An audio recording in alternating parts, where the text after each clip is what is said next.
Oh, good Sunday morning to you. I want you to look at your clocks now. It's 10:54. And God, Vita Center for Spiritual Living, and the universe loves order. And we're right on track. And I've got to say, live in everyday wonder. And that just happened to catch me by surprise that we are so good that we're keeping to our schedule. And I'm happy to be talking on joyfulness. We are doing living everyday wonder and play. And I've been really good at thinking. I've been really good at worrying, very good at missing my son. And this had to shift me into reminding me, life is reminding me that you can choose joy no matter what is happening in your life. So today we're going to talk about So Happy Together. And I'm not going to sing the whole song, but George can. Uh, so Happy Together. And I'm going to share my screen. And it is So Happy Together. And the next thing I want to start out with is this particular slide.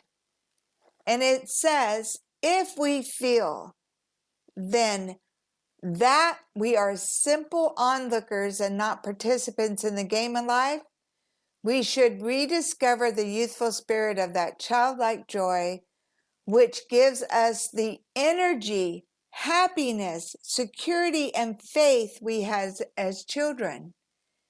How many of you can pull a memory from your childhood and just feel it, see it, be in it? Because being able to recall that, yes, Jan, thank you. Being able to recall that keeps us connected with the awe, the joy, the beauty of life.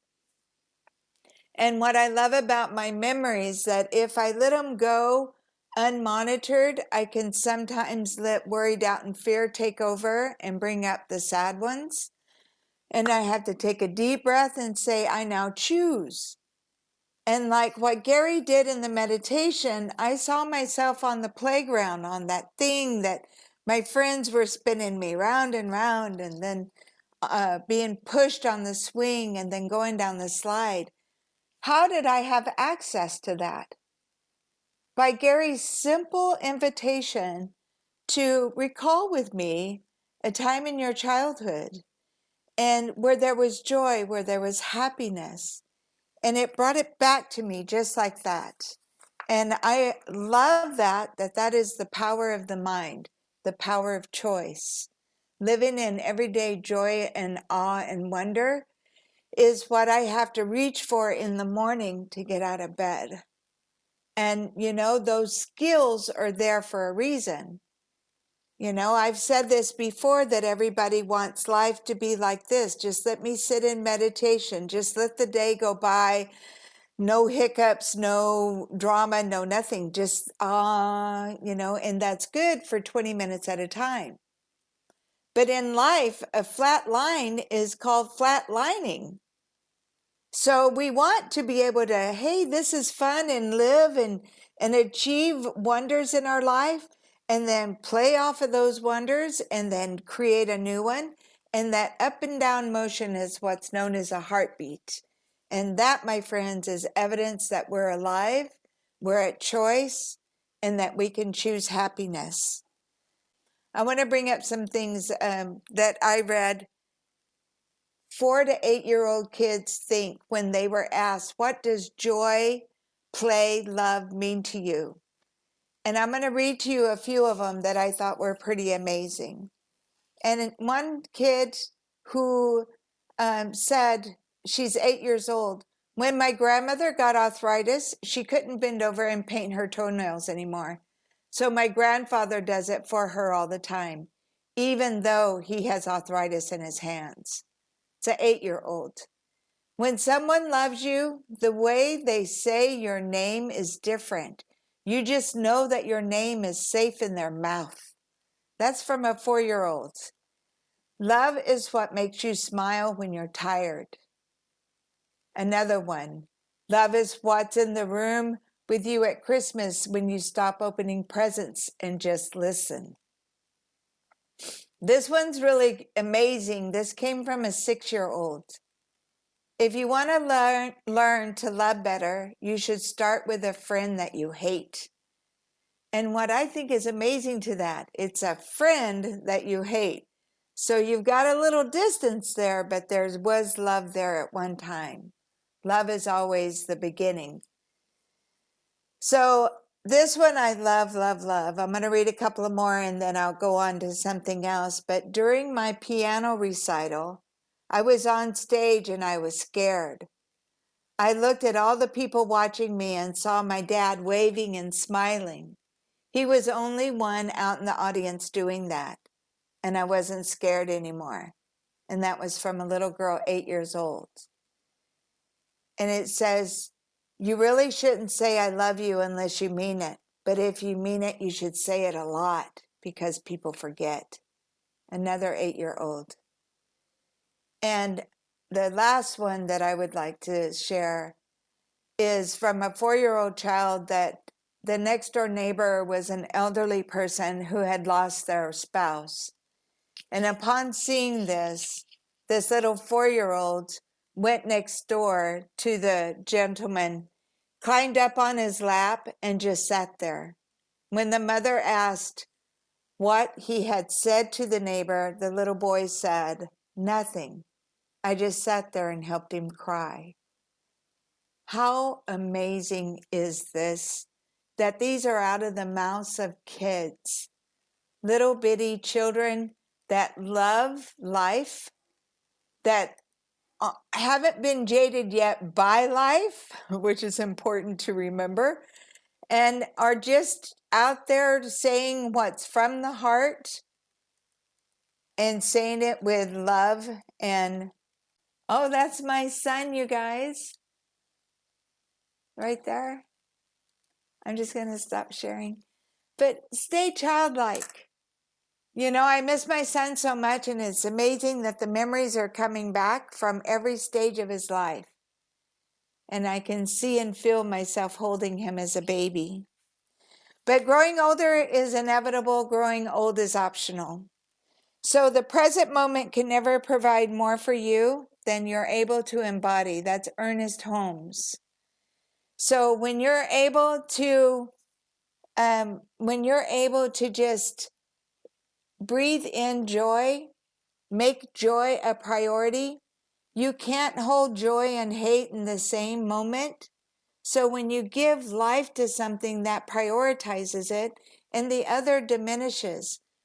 What we talk about, we bring about. Anybody hear that before, right? So energy flows where focus goes. So there's a lot that we can share with you about that.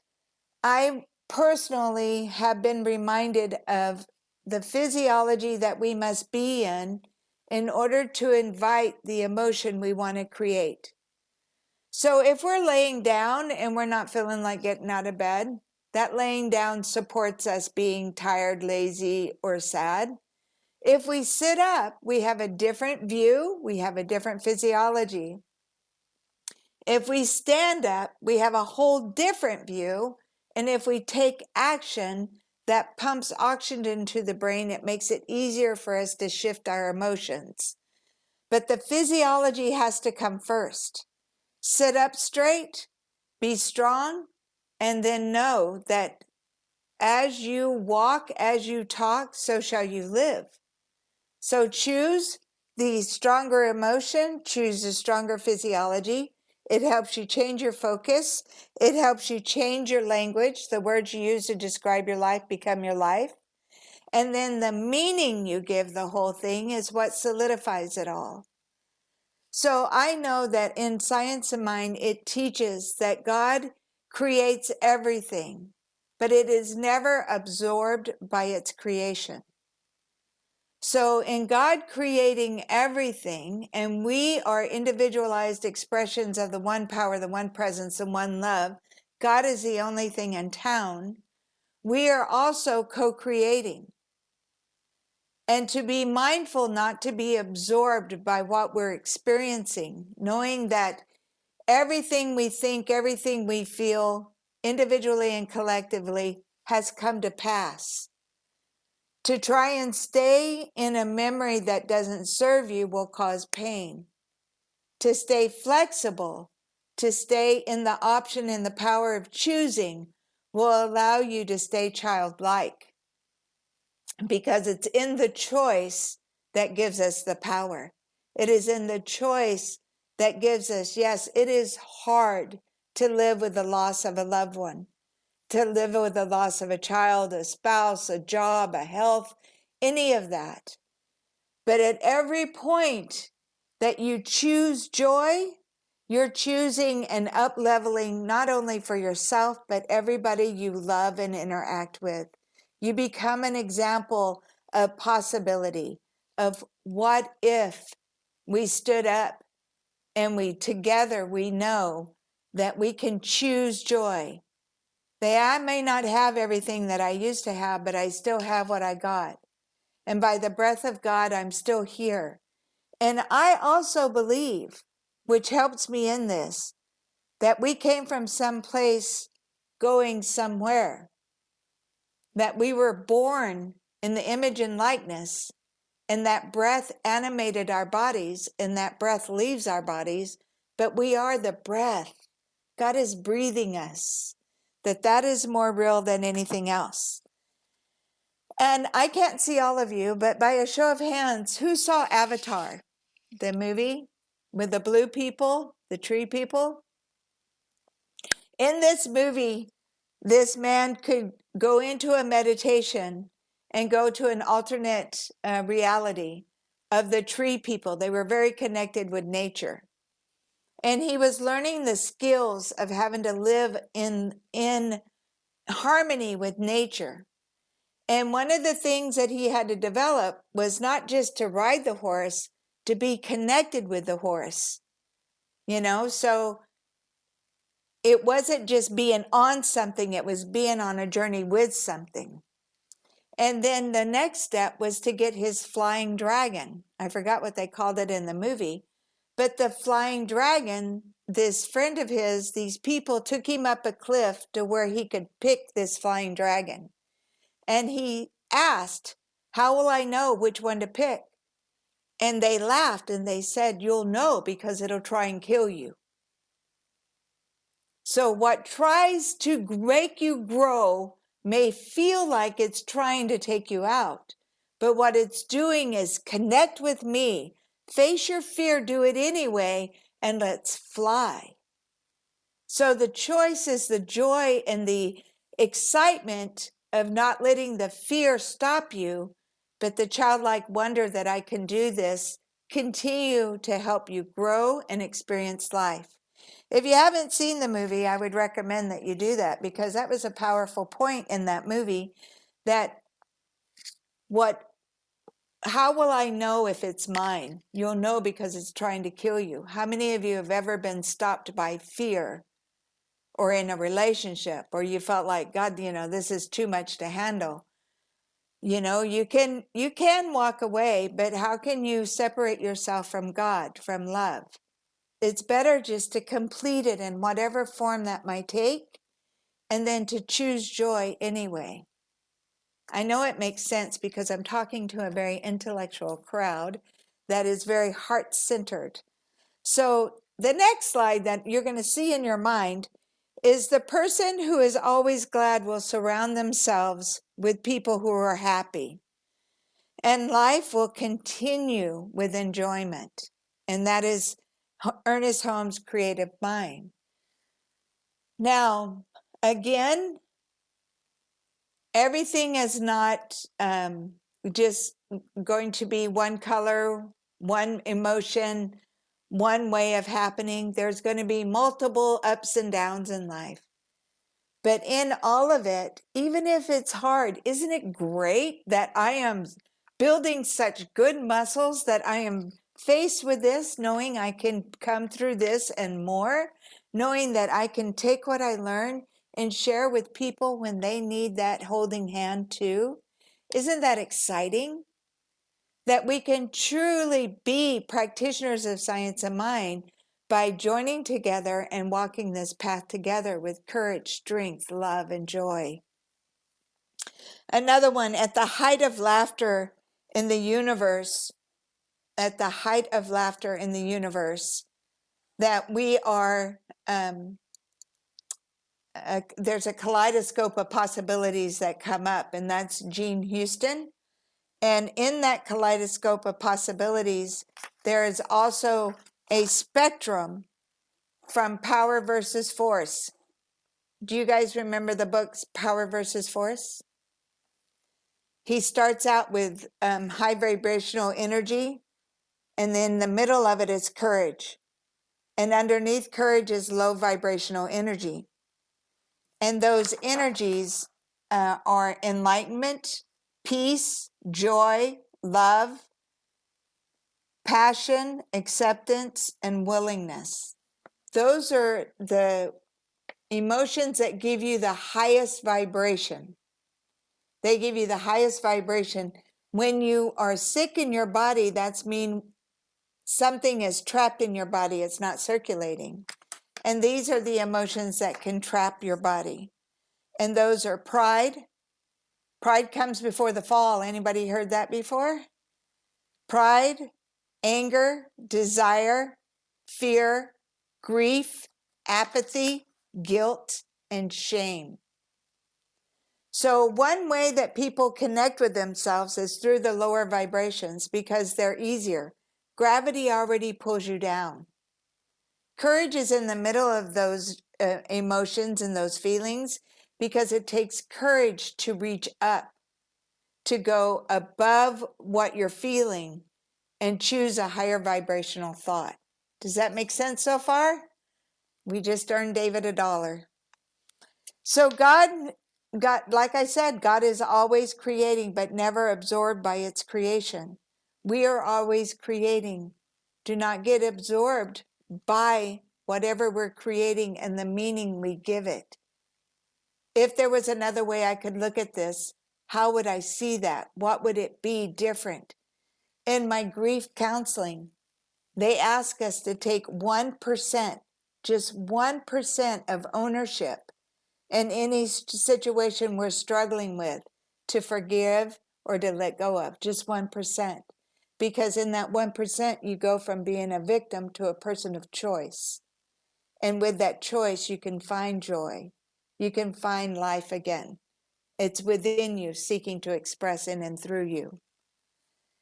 The next thing that I want to share with you, that we are never more fully alive, more completely ourselves, or more deeply engrossed in anything than when we are playing. So when's the last time you played? When's the last time you found yourself laughing for no reason? How easy it is for me to cry. I can cry at a commercial. I had to turn off the TV. Everything that is promoted in fear and based and worry and doubt. So I had to go out and be like that avatar and put my feet in the water of the beach, to put my feet in the sand, to put my feet on the grass and remember I am grounded in the creative power of the universe. And how fun is that? To be that good, that amazing, that all it took was to be outside and feel the sun on our face, the wind on our bodies, and to breathe deep the joy of the present moment. That is the childlike wonder. That is being happy together starts with being happy together here and here. It says in Proverbs that like water reflects your image, so should your face reflect your heart. If you're happy and you know it, show your face. If you're happy and... Okay, I'll behave. One of the PowerPoints that I was going to share is a little girl on a diving board, and she's so excited. She's like this. It's her first time off the diving board. If we have grown so accustomed that it's just one more day in the wheel of life spinning around in my hamster cage, if we've gotten so good at our mythology and how we go about our day, then we're maybe forgetting and want to remember with, what can I do today that is unexpected? Can I call somebody? Can I write a letter to somebody? That old, amazing, when you go into somebody's house and you find a stack of letters that they saved that came from you, how amazing is that? You know, we may not be able to be in touch physically, but we're never separated emotionally. There's one life, one power, one presence, one activity in town, and that is God. And God is breathing each and every one of us. And God is love. So connect in love. Every day when I wake up, what must I do? I must prioritize God, love, life, joy in my life. What I should do is reach out to others and let them know how much I appreciate them. And then after that, I've got the whole day to do whatever I want. But I've prioritized myself, that I know that even if I was the only person on earth, that I could live because I know something greater than me is living me. So, all right, I give thanks. I give thanks for my experience, but I know I'm not the only person alive. And I know if I'm feeling the need to reach out or be reached out to, that I can meet my own need by touching base with you. Jan is a perfect example of doing this. How many of you have gotten a phone call from Jan Hartman? If you haven't, you will, because she's amazing. She loves that. George keeps in contact with us on Facebook, and Gary, Kevin, you know, that's our whole purpose. How can we be in touch even when we're out of reach? I'm choosing joy today. I'm taking ownership and taking my power and expanding my vision of the world, that life is good, right? I know I'm a very animated person sometimes. When I discovered that, oh my God, I said yes to being a minister, public speaking was not my favorite thing to do. Actually, anytime I had to walk away from the crowd and stand out in front of somebody, it gave me the goosebumps on the inside. So I discovered this. To conquer fear is the beginning of wisdom. And with accomplishments comes confidence. So you have to be willing to try in order to build the confidence. But did you know public speaking is listed as America's #1 fear? And that's before death at #5 and loneliness that's at #7. So guess that means that most of us are less afraid of dying alone by ourselves than using our voice to speak out, to say, hello, I love you, to say, you know, life is for living and life is better shared. Any organ or cell in the body that stops communicating with the rest of the body creates a dis-ease. And I remember talking to this one lady and I said, she's having trouble. I took her to church and I was speaking that day. And I got out of the car and ran in and started getting mic'd up and everything. And I looked out in the audience. I go, where's my friend? She couldn't get out of my car. So she sat in the car the whole day. And I told her, I said, are you getting physical therapy to build strength in your upper body and legs? And she goes, Judy, you know I can't afford that. And I go, really? I go, can you afford to do this? Because this is all they're going to ask you to do is move your body. If you want to stay mobile, be mobile. So don't be like that little tin man out in the forest. Know you have a heart and know that's what movement creates, momentum. So the affirmation I'd like to leave you with today is, I am joyful, F-U-L-L, in my life. I don't give what I don't have. So I take those moments with me in the morning. And yes, I am connecting first with the invisible force, the love of life, the breath of God itself, and it is creating me. And from that fullness, I now share it with you. And I am going to keep to the time frame in which we have agreed to, and I'm knowing that each and every one of you are at choice. And I hope you choose love. And I hope in that choice you choose me, because in me I see you. And I love, love, love each and every one of you. Thank you very much for letting me be your speaker today.